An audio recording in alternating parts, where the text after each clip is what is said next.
She's a woman you can recognize just by her silhouette. The bob, the sunglasses, the front row presence. Anna Wintour isn't just a person, she's an institution. She's had a legendary career as the shining star of Vogue magazine. Her reputation precedes her, and she's easily the most famous woman in fashion. But the road to the top wasn't always easy, and getting there took all the grit and determination she could muster. For 37 years, she's ruled Vogue with a signature mix of control, mystery, and influence that has shaped the fashion world as we know it. But with her recent decision to step back, it's time to ask the real questions. How did she build her career and turn Vogue into the actual fashion Bible? Which covers under her reign will go down in history?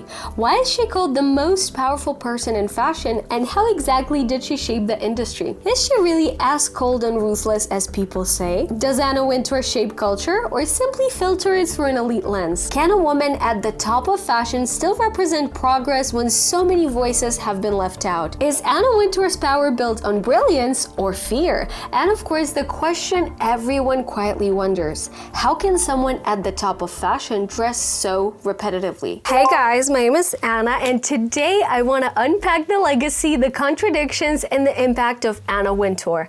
Let's start at the beginning. Anna Wintour was born in London on November 3rd, 1949, into a pretty complex family. On her father's side, there were all sorts of influential people: politicians, bishops, important figures in British society. Her mother was American and the daughter of a Harvard law professor. She was a public activist involved in different social causes. But the one who really passed on the love for the written word to Anna was her dad. He was the editor-in-chief of the London Evening Standard. So journalism wasn't just something floating around her house, it was in her blood. That passion for writing, though, didn't exist in a vacuum. From a very young age, Anna also had a serious interest in fashion. And those two worlds, journalism and style, kind of melted together in her mind. Therefore, she decided super early what she wanted to do with her life: fashion journalism. But here's the thing: despite the posh background and the polished career she'd eventually have, Anna had a rebellious streak.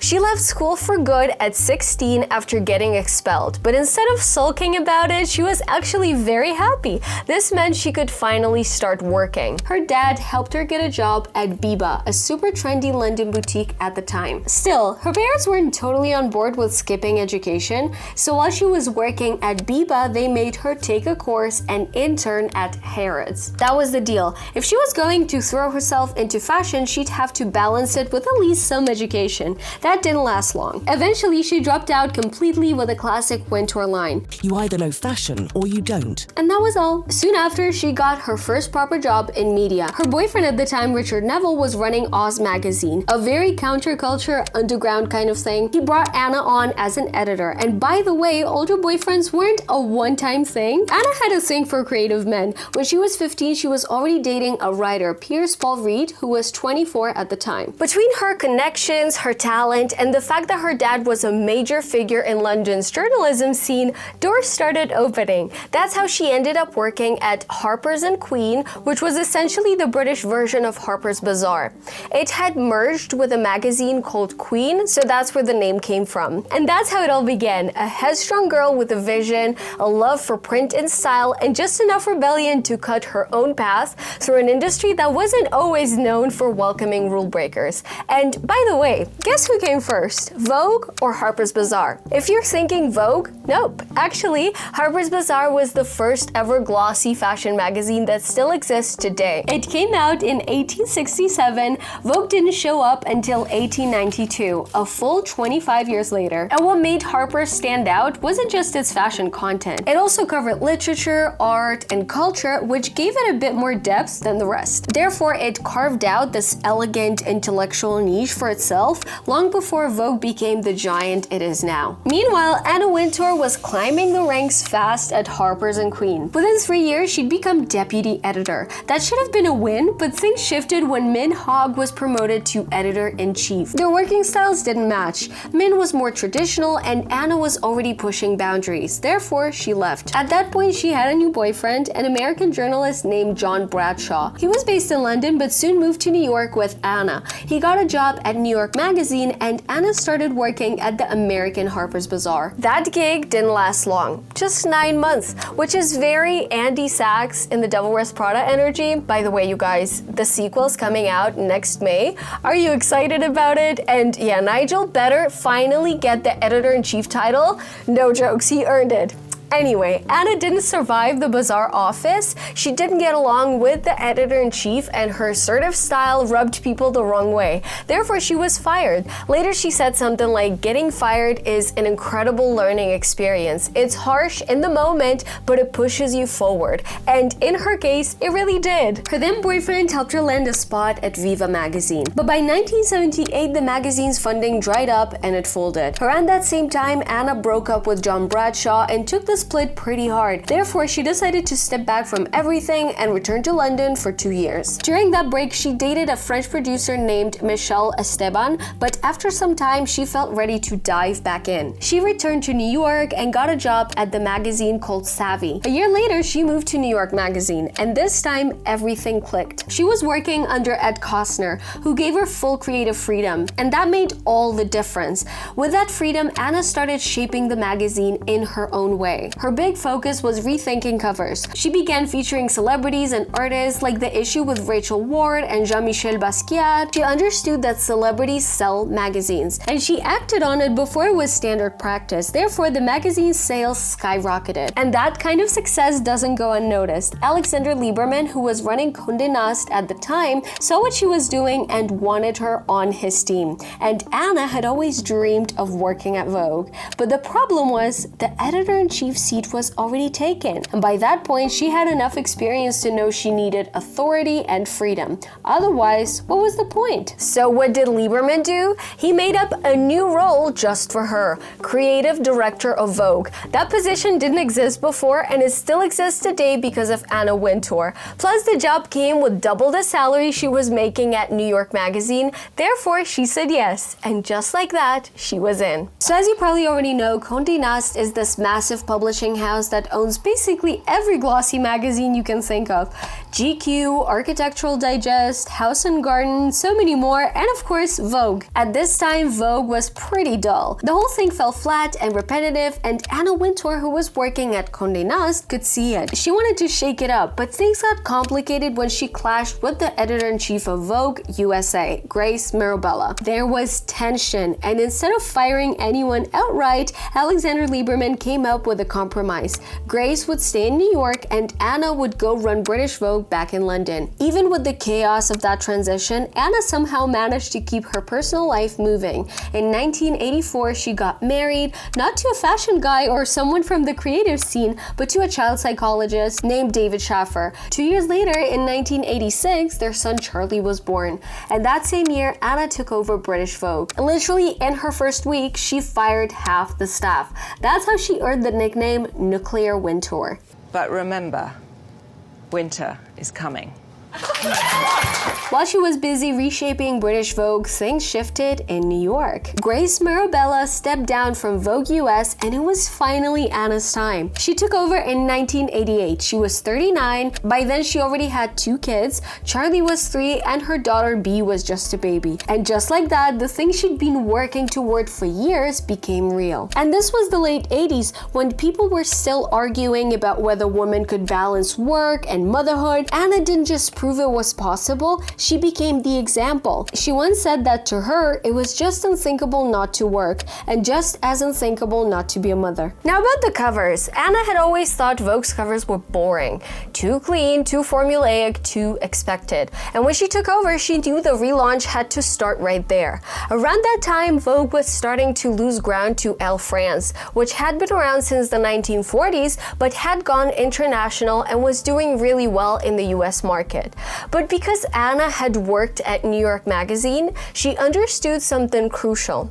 If you want people to pick up a magazine, it starts with the cover. Back then, every major fashion cover had the same formula. Fashion model, studio shoot, perfect lighting, airbrush skin.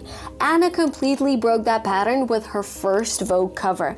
It flipped the fashion world upside down. There's even a story that the printing house called up the office before printing the issue and asked, "Are you guys sure this is the right profile. That's how off-brand it looked. Anna had chosen a 19-year-old model named Michela Beccu, not super famous at the time. She wore this crystal-studded Christian Lacroix top, which was luxury all the way, but with it just a pair of $50 jeans. And the photo wasn't shot in a studio, it was taken outside. Michela wasn't even looking at the camera. Everything about it was wrong for the time. And that's exactly why it worked. It nailed the mood of the moment. Women were becoming more ambitious, they were building careers, moving fast, thinking big, but they still wanted to look great and be comfortable. That first cover said exactly that. Yes to couture, but also yes to comfort. One of the cover lines even read, "Men, the new bimbos," which I still can't believe they got away with, and I love it. That mix of glamour and everyday style felt revolutionary then, and it worked.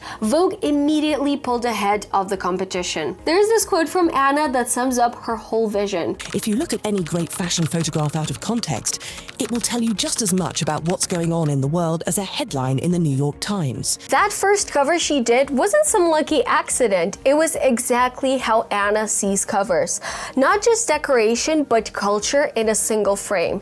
It marked the beginning of something bigger, the first of many quiet revolutions. In 1989, Madonna appeared on the cover of Vogue. That was the moment Anna Wintour pulled a move that had already proven successful in the past, putting a celebrity on the cover instead of a model. The logic was simple. A big name draws a much broader audience, and it worked. From there, Anna kept choosing the brightest stars of the moment. Nicole Kidman, Rihanna, Keira Knightley, Beyonce, and the list just kept growing. Because it made sense. Putting a celebrity on the cover meant more people picked up the issue, even those who weren't that deep into fashion in the first place. Therefore, it became the new normal. Today, we barely blink when a celebrity graces a Vogue cover. It feels expected and predictable, but back then, this was a bold shift. Now we've kind of come full circle, because lately there's been a lot of noise online from people saying that covers should go back to models only. The argument is that many of the celebrities just stand there and deliver nothing, like go girl, give us nothing energy. People miss the presence, the drama, the modelness of it all, but Anna's never been afraid to disrupt things. In 2001, she did something else that hadn't been done before. She put an athlete on the cover. That was Marion Jones, an Olympic track and field star. And it wasn't a one-time thing either. Serena Williams ended up being on Vogue 3 times, which no other athlete can say. Makes sense though, Anna is obsessed with tennis. She's courtside at almost every Grand Slam, always in her sunglasses, always watching. Another shift she made, covers with groups of models. Not one face, but 5 or 6. The most iconic example is of course the 1992 centennial cover of Vogue, shot by Patrick de Marchelier with all the biggest supermodels of the 90s in one frame. That image is basically fashion history now. But what's cool is that Anna repeated the group concept again in 2014, and this time it was a new generation, the Insta girls as the cover called them. At first glance, it's funny because Instagram was seen as the enemy of glossy magazines, way faster, more direct, maybe even more powerful when it came to brand influence. Therefore, Anna's decision to feature IG stars wasn't just trendy, it was strategic. Instead of fighting the shift, she embraced it. She also started putting couples on the cover. That wasn't a thing before either. The first time it happened was in 1992. Cindy Crawford and Richard Gere, newly married and looking like Hollywood royalty. Fast forward to 2014 and she does it again with Kim Kardashian and Kanye West. That moment caused a full-blown fashion meltdown. People said Vogue had lost its identity if Kim, famous for being famous, was on the cover. It's also true that Anna didn't always acknowledge Kim. That cover happened largely thanks to Kanye, who was already deeply embedded in fashion. Still, Anna went for it, and once again she caught the moment, because the issue sold 500,000 copies. For context, Michelle Obama's cover sold 300,000. So, say what you want, but the strategy worked. From there it became a whole mini trend, couples on the cover, Gigi and Zayn in 2017, more recently Justin and Hailey Bieber. What's interesting is that these covers brought more men onto Vogue's front page, which is still super rare, and in the entire history of the magazine, only 10 men have been featured on the cover. And of those men, nearly all of them appeared alongside a woman except for one. Only one man made it to the cover of Vogue solo. I'll tell you who it was in a moment, but take a second and drop your guesses down in the comments first. So unsurprisingly, it was Anna's favorite, Harry Styles. There were a few other men too, usually athletes, like the basketball players who were paired with Gisele Bündchen Kardashian and Gigi Hadid, but one of those covers sparked a ton of backlash. The one with Giselle and NBA player LeBron James had people accusing Anna of racism, saying the image reinforced stereotypes about black men and white women. Some even compared it to war propaganda posters. Then there was Ben Stiller and Penelope Cruz. That one had a more light-hearted movie promo vibe, but still, a man on the cover of Vogue is rare. When it happens, it always means something. At the end of the day, Anna's plan worked. The 90s turned out to be the launch pad of her career and the era that solidified Vogue as the fashion authority. Elle and Harper's Bazaar were left in the dust. The only person who held her own was Tina Brown, the editor of Vanity Fair. Maybe because Vanity Fair was also part of Condé Nast, it wasn't really a competition, more like an in-house rivalry, but it got intense. The feud between Anna and Tina became so iconic that in 2017, it almost got turned into a mini-series. The planned name was All That Glitters, and it was supposed to be a 6-part drama. It was initially ordered to series in May 2017, but the network ultimately decided not to move forward with the project. Curious, right? But as we know, that wasn't the only time Anna Wintour's persona inspired an on-screen icon. Her true arrival into pop culture happened with The Devil Wears Prada. The film was based on a novel written by Anna's former assistant. So by the time the movie hit theaters, everyone already knew that Meryl Streep's character was basically Anna, even though Anna never confirmed it. She still insists it's just a fictional story, nothing to do with her, la la la. But over the years, especially in interviews, she started smirking when it comes up. She doesn't really deny it anymore. The thing is, in the film, Meryl plays this terrifying, cold, untouchable editor-in-chief, even though that perspective has been changing. Nowadays, many see her as a fearless, powerful leader who knows her field inside and out and simply expects people to be on the same level as her. What about Testino? Where are we on that? Zach Posen's doing some very sculptural suits, so I suggested that Testino shoot them at the Noguchi Garden. Perfect. Thank God somebody came to work today. As people rewatch the movie, they realize who the real villains are. Andy's boyfriend and her so-called friends who only wanted her for the expensive gifts she gave them.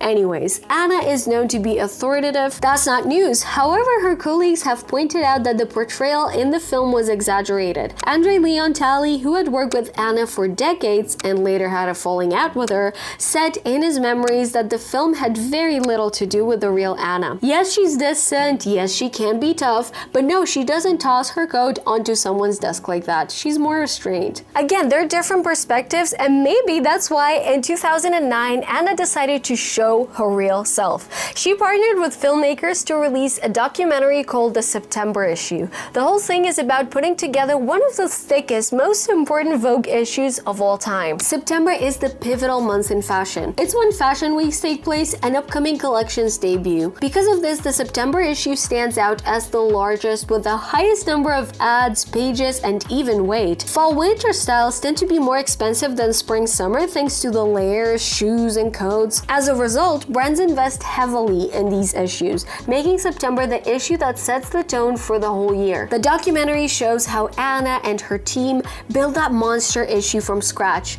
The shoots, the meeting, the edits, the approvals. It's incredibly stressful, fast-paced, and intense, but also fascinating to watch. You finally see how much pressure she's under and how much she actually does. Because the truth is, you can't run something like Vogue without being insanely disciplined. Anna starts her day at 5:30 a.m. with tennis, then hair and makeup, then straight to the office where she eats breakfast at her desk. Her whole schedule is timed down to the minute. If you get a meeting with her, even a short one, that already means something. 15 minutes with Anna is considered long. Most of the time, her meetings last 10 minutes max. She's very direct, doesn't like people going off on tangents. You're expected to ask what you need, get an answer, and move on. And when it comes to emails, she's famously fast. There's no cluttered inbox, no unanswered messages weeks later. She replies to everything, which sounds minor and sounds like the bare minimum. In the world of top editors, that's very rare. Some people say she's cold, others say she's just efficient, but either way, there's no denying she gets a staggering amount done. It's also worth pointing out how men in similar positions, running massive businesses, being demanding and strict, get praised for their leadership. When it's a woman though, it's suddenly about how cold or harsh she is. Like Andy Sachs said it best in the film, if a man acted like this, no one would blink. In the end, her work speaks for itself. In 2013, she didn't just stay editor-in-chief, she became artistic director of all of Condé Nast. Then in 2020, she was promoted again to chief content officer of the entire company, and she still held on to her role at Vogue. People close to her say nothing gets printed unless Anna personally approves it. Every page, every layout, every photo, it all goes through her. She doesn't just run a magazine, she is the magazine. Anna Wintour doesn't just have a great eye for the current moment, she sees what's coming before everyone else does. She has this instinct for talent, and it's thanks to her that so many now legendary people in fashion got their first real shot. Naomi Campbell, Kate Moss, Giselle, they didn't just appear out of nowhere.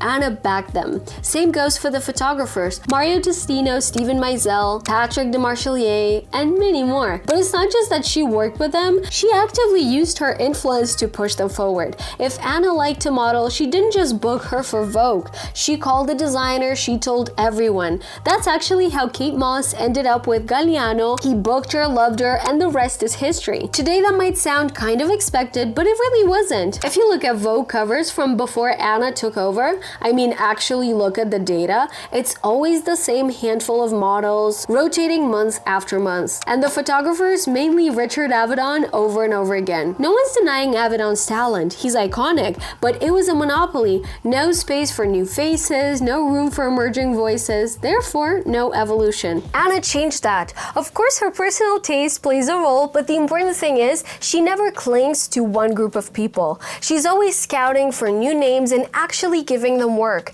And not just on the fringes, she puts them front and center. And it's not limited to models or photographers. She's also been instrumental in shaping which designers the world even knows about. People like Marc Jacobs, Alexander Wang, Christopher Kane, Tom Ford, Zac Posen. She noticed them early and helped them break through. But the most important name on that list is of course John Galliano. He's without a doubt her favorite. Anna believed in him when barely anyone else did. When his brand was hanging on by a thread, she found him investors, connected him with the right people, published his work in Vogue constantly. She made sure the industry paid attention. That's how Bernard Arnault even discovered him. And keep in mind, Galliano back then was considered way too unconventional for houses like Givenchy or Dior. Therefore, if not for Anna's support, he might have never stepped into those roles. She didn't just believe in his vision, she advocated for it, even when it wasn't the safe choice. And she didn't turn away when things got complicated. After the Dior scandal in 2011, Anna kept supporting him quietly and steadily. It's largely thanks to her that he ended up at Maison Margiela years later. She stood by him not out of nostalgia, but because she knew his creative voice still mattered. In that Vogue 73 Questions video, there is a moment when they ask Anna what her favorite fashion show of all time is.